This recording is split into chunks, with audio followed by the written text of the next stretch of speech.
जय संविधान, जय भीम, महात्मा गांधी की जय, गोडसे मुर्दाबाद। नीतीश बाबू, मैं आपसे एक प्रश्न पूछना चाहता हूं। वैसे भी आप मेरे हम उम्र हैं। मैंने भी इंजीनियरिंग की है, आपने भी इंजीनियरिंग की है। आप एक राजनेता बने, मैं एक अध्यापक बना। आप भी लोहियावादी अपने को कहते हैं, मैं भी अपने को लोहियावादी कहता हूं।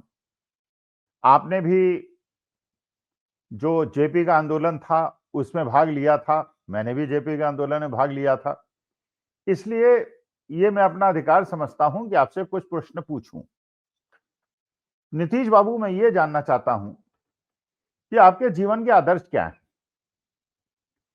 जीवन के आदर्श कहने का मतलब केवल ये नहीं कि आप किसकी फोटो लगाते हैं, आप किसको कहते हैं कि वो आपका आदर्श है। वरना वरना हमारे देश के यशस्वी प्रधानमंत्री मोदी जी विदेश में जाके तो महात्मा गांधी की मूर्ति के सामने मत्था टेकते हैं। विदेशी अतिथि जब देश के अंदर आते हैं, उनको भी महात्मा गांधी की समाधि पे ले जाते हैं। और अहमदाबाद में जो उनका आश्रम महात्मा गांधी जहां रहा करते थे, वहां ले जाते हैं। लेकिन उनको मानने वाले, उनको फॉलो करने वाले सारे दिन गांधी जी को गाली देते हैं। तो मेरे को, और जो डॉक्टर लोहिया थे, वो गांधीवाद, अहिंसात्मक आंदोलन और इस प्रकार की अवज्ञा आंदोलन, इस प्रकार की चीजों के समर्थक थे। डॉक्टर लोहिया गांधीवादी थे। और गांधीवाद की जो सबसे बड़ी लड़ाई है वो गोडसेवाद से है। गोडसेवाद ये मानता है कि हमारे देश में, हमारे भारतवर्ष में जो बहुसंख्यक हिंदू हैं, उनका ही अधिकार है कि वो देश के अंदर रहें, और बाकी जो अल्पसंख्यक हैं, चाहे वो मुसलमान हों, चाहे सिख हों, चाहे ईसाई हों, वो दोयम दर्जे के नागरिक बन के रहें। ये गोडसेवाद मानता है। और गांधीवाद ये मानता है कि सब लोग एक समान, एक अधिकार और संविधान के अनुसार एक परिवार की तरह रहें। ये गांधीवाद और गोडसेवाद के बीच में एक अंतर है। जो लोग महात्मा गांधी की हत्या, जो नाथूराम गोडसे ने की, जो लोग उसकी अनुशंसा करते हैं, जो लोग उसका समर्थन करते हैं, उनका मुख्य आधार ही केवल यह होता है कि महात्मा गांधी ने, जो खुद गुजरात के हिंदू परिवार के, वैश्य समाज के एक व्यक्ति थे, उन्होंने मुसलमानों को ज्यादा तरजीह दी और हिंदुओं को कम तरजीह दी। ये आरोप लगाते हैं गोडसेवादी। जबकि वास्तविकता यह है कि महात्मा गांधी एक उच्च कुलीन परिवार के बच्चे थे, विदेश में रहे थे, विदेश में पढ़ाई की थी और बैरिस्टर बने थे। उन्हें यह पता था कि अगर इस विश्व के अंदर, जहां अलग प्रकार के धर्म हैं, जातियां हैं, रंग हैं, कल्चर्स हैं, सभ्यता संस्कृति है, वहां अगर सरवाइव करना है किसी को भी, तो उसके लिए एक दूसरे से समन्वय बनाने की बहुत ज्यादा आवश्यकता है। यह महात्मा गांधी मानते थे, क्योंकि उन्होंने पूरे विश्व के अंदर इस चीज को देखा था।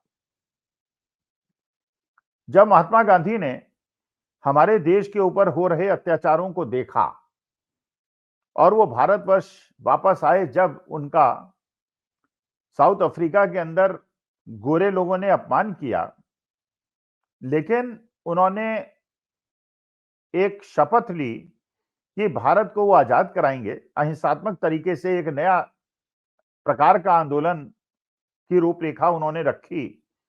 और भारत आके बाल गंगाधर तिलक ने उनको ये कहा कि पूरे भारतवर्ष का भ्रमण करो, भारतवर्ष को पहचानने की कोशिश करो और ये समझो हमारा भारतवर्ष कैसा है। जब महात्मा गांधी ने पूरे भारतवर्ष की यात्रा की, तो उन्हें पता चला कि भारत के अलग अलग भाग में अलग अलग प्रकार की सभ्यता संस्कृति हैं और इनमें इतना ज्यादा अंतर है कि एक प्रदेश दूसरे प्रदेश की भाषा नहीं समझता और हर प्रकार की प्रथाएं हमारे देश के अंदर मौजूद हैं, जो किसी भी विश्व के किसी भी देश के अंदर नहीं।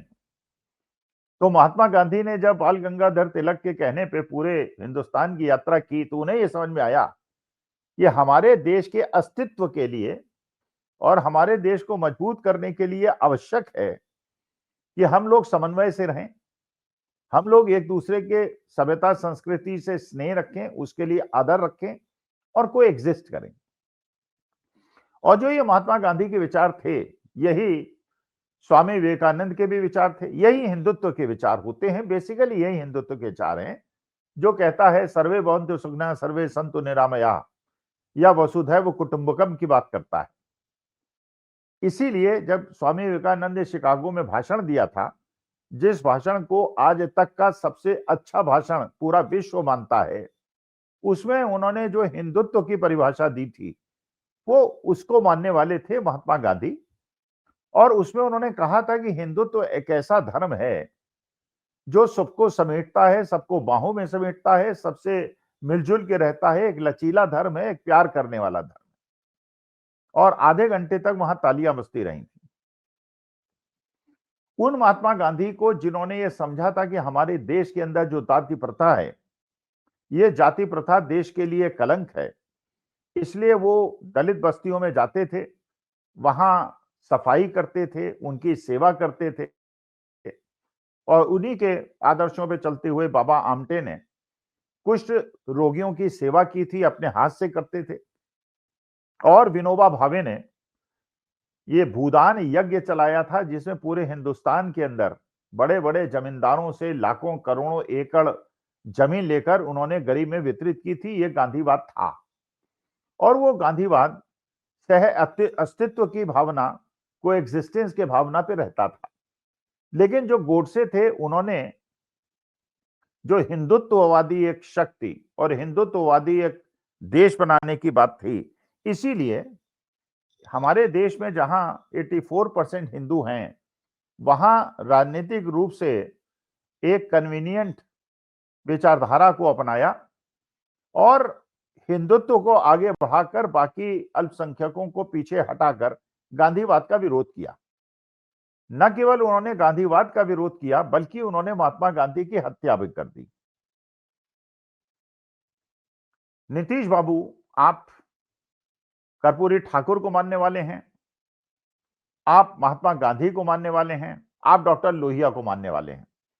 मैं कतई आपसे अपेक्षा नहीं करता कि आप गोडसे को मानने वाले हैं, आप सावरकर को मानने वाले हैं, और आप ये मानने वाले हैं कि हिंदुत्व ही भारत के अंदर प्रिवेल करे, भारत एक हिंदू राष्ट्र बने और अल्पसंख्यकों को उनको अधिकार न मिले और वो दोयम दर्जे के नागरिक बन के रहें। जबकि पूरे विश्व में हमारे हिंदू भाई बहन जाते हैं, विकसित देशों में जाते हैं, सेटल होते हैं, उनके साथ कोई भेदभाव नहीं होता, बड़ी बड़ी मल्टीनेशनल कंपनीज के सीईओज बनते हैं। तो मैं नीतीश बाबू आपसे ये पूछना चाहता हूं कि आप क्या देश को ये बताने की कृपा करेंगे कि आप लोहियावादी हैं या आप गोडसेवादी हैं? ये बात सही है कि आपने 20 साल के शासन में धर्म और जाति के आधार पे भेद नहीं किया, लेकिन the birds of the same feather flock together, आपकी संगत से आप पहचाने जाते हैं। तो आपकी जो संगत है, जो लोग गोडसे का महिमा मंडन करते हैं, जो व्हाट्सएप के अंदर अल्पसंख्यकों के खिलाफ नफरत फैलाते हैं, वो एक तरफ हैं, और दूसरी तरफ वो लोग हैं जो गांधी की बात करते हैं, जो अहिंसा की बात करते हैं, जो समन्वय की बात करते हैं, जो समानता की बात करते हैं, सामाजिक न्याय की बात करते हैं। तो आपको क्या, मैं ये प्रश्न पूछना चाहता हूं, क्या आपको सोचना नहीं चाहिए और देश को नहीं बताना चाहिए कि आज जब देश एक निर्णायक मुहाने पे खड़ा हुआ है कि आप लोहिया के साथ भी खड़े हो सकते हैं, आप महात्मा गांधी के साथ भी खड़े हो सकते हैं, और गोडसे और सावरकर के साथ भी आप खड़े हो सकते हैं। तो क्या आप नीतीश बाबू, जब परमेश्वर ने आपको यह अवसर दिया है कि आप लोहियावादी और गांधीवादियों के साथ खड़े हों, इसको नकार कर क्या आप गोडसेवाद और सावरकरवाद के साथ खड़े होंगे और भारत को हिंदू राष्ट्र बनाने के लिए उन लोगों की संगत में रहेंगे जो देश को एक अधिनायकवाद की तरफ ले जा रहे हैं, या आप उस तरफ खड़े होंगे जो आपके आदर्श, जो आप कहते हैं कि आपके आदर्श रहे हैं, जिस रास्ते पे वो चले थे, बिहार के इलेक्शन के बाद आपके पास एक अवसर है। आप देश के प्रधानमंत्री भी बन सकते हैं। आप देश के अंदर समाजवाद भी वापस ला सकते हैं, सामाजिक न्याय भी वापस ला सकते हैं, अहिंसात्मक एक कोएग्जिस्टेंस की भावना को भी जागृत कर सकते हैं, देश को गांधीवाद और लोहियावाद की तरफ भी ला सकते हैं। लेकिन अवसर आपके पास है, केवल 24 घंटे आपके पास हैं। अब देखना ये है, आप गांधीवाद की तरफ चलेंगे या गोडसेवाद की तरफ। लेकिन इतिहास आपको याद करेगा इस निर्णायक मोड़ पर आप जो निर्णय लेंगे। नमस्कार, धन्यवाद और प्रणाम।